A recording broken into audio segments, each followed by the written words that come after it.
This is Mark Cheban from GotFrag.com here with ArcadioN after his monumental victory against Fnatic. They tied in group play and in rounds and in points, so they had to play another match on Inferno, and they came out with victory. It was a huge couple of rounds with a 10-5 first half. ArcadioN, how did it feel to kind of like tie them the first time around, then tie them in the scores, and then tie them in rounds, and then getting up 10-5 in that first half? What was going through your head and through your team's head? Well, we were all really excited because we knew we were playing really good, and we won some of the rounds big. We had some really good individual performances. The last round against Mouse secured us the extra map against Fnatic, and we didn't even know that before the match ended. So if Trace had known that when he was playing around, I guess he would have been a little more shaky. So we were really happy. And kind of looking back to that last match, I noticed Friss was looking over his shoulder always. For part of the match there, it seemed like you guys were more concerned with the match going on behind you than the one that you're playing. Now, obviously, towards the end, you pulled it back and scored some important rounds to secure yourself the tie. What was going through your head in those last couple of Mouse rounds, and did winning those that last round to secure yourself the tie, did that kind of build your confidence coming into the Fnatic match? Well, like I said, we didn't even know that when we were playing. We just knew that if Fnatic tied or lost against Rocket, we would be through as a third place finisher. So, but after we saw that Fnatic won, we were like, okay, rounds. Okay, we lost big at CT, so let's just pull this one together and get some 2 rounds. And when we got that last round, we started calculating. And the first time we came up to the conclusion that we lost with 1 round. Then we came to the conclusion that we won with 1 round, and then we found out it was a tie, and we were all like, fuck, how important that we got that last round. And he was like 1-2 with 30 HP or something, so that was really big for us. And so now you win the first half 10-5, and Fnatic mount, and then you go up 3-0 with the pistol in the 2 rounds after that, and then it kind of got away from you there for a little bit. What was going through your head? How did you keep everyone focused? How did everyone stay focused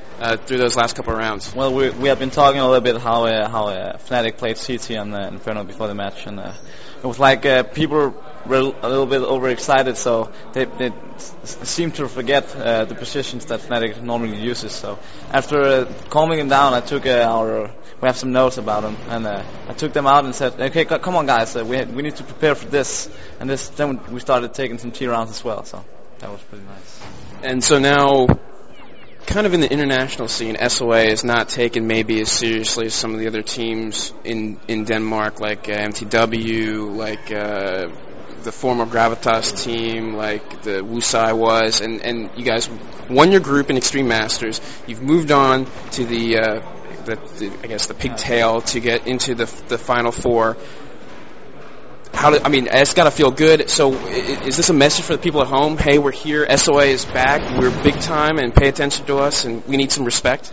Well, I can just say that me and Sitik have been building up this team for over a year, and we've been performing really unstable and really bad on land sometimes. For example, Wonder Base in Sweden, where we lost to some random Swedish mixed teams and ended up in the B tournament and stuff like that. So this has taken some time, and we started seeing some changes when we brought in Freeze and SPX around that was around November, and then we played BIT, a Danish land where we finished second after MTV and winning 1 map in the final and stuff like that. Then we went to DreamHack where we played close against SK and Mibra, and we knew, okay, we have a nice team now. At that time, SPX accepted an offer from Gravitas, and we took in Trace and Ennis instead of him and Son, and then we had our 5 players. We're really focused on becoming number 1 in Denmark with this team, and I think we have the potential. Well, I agree. We definitely have the potential there. Are you worried about, I guess, maybe a repeat of how things have happened in the past? You know, you have a good player like Sunday, and he gets stolen by NOA, and we've had a long history of finding new young talent in Denmark, or overlooked talent, and then building them up, and then 2 weeks later, the bigger dogs on the block come barking and take a player away. How do you think that the team spirit is in your team right now? Obviously, it's probably pretty good. So do you see this being a problem, or do you see you guys now doing the opposite and being the guy poaching from other people potentially?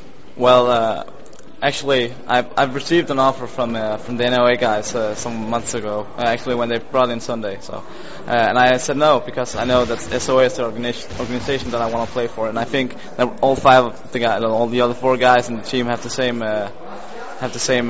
thoughts. I don't think any of us would accept an offer from any other team, not at this point right now. Of course, all team has some problems, and we have our issues too, but we work them out, and we have a really nice team spirit. So. Now, tomorrow's a new day. You're in the finals. You're at the big show. A lot of good teams are not.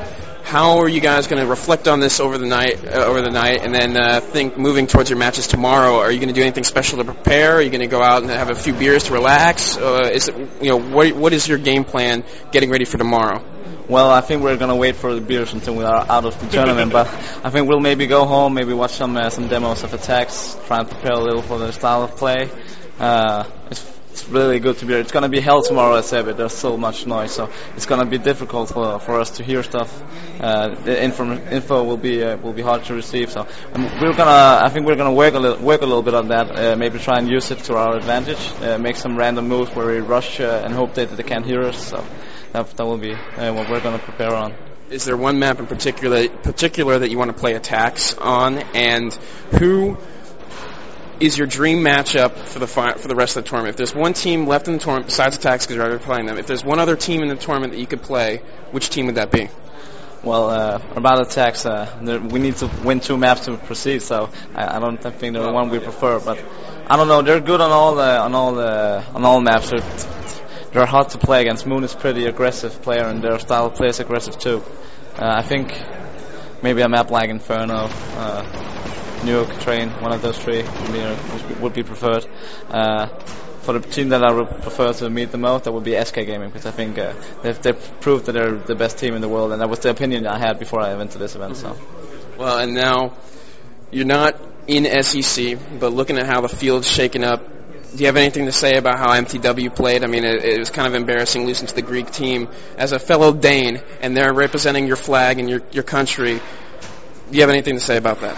Well, I didn't see the match, but of course, taken from their soul, it wasn't good enough. So, but hopefully they'll hang themselves up and win against Rocket tomorrow on Inferno. So.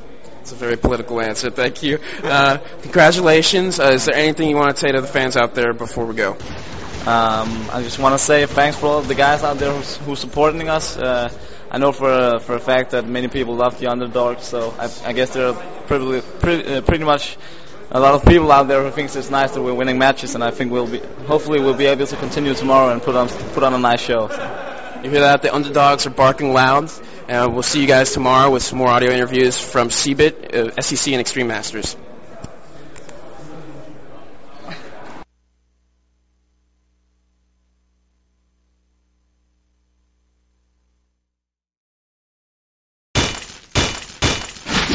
GotFrag.com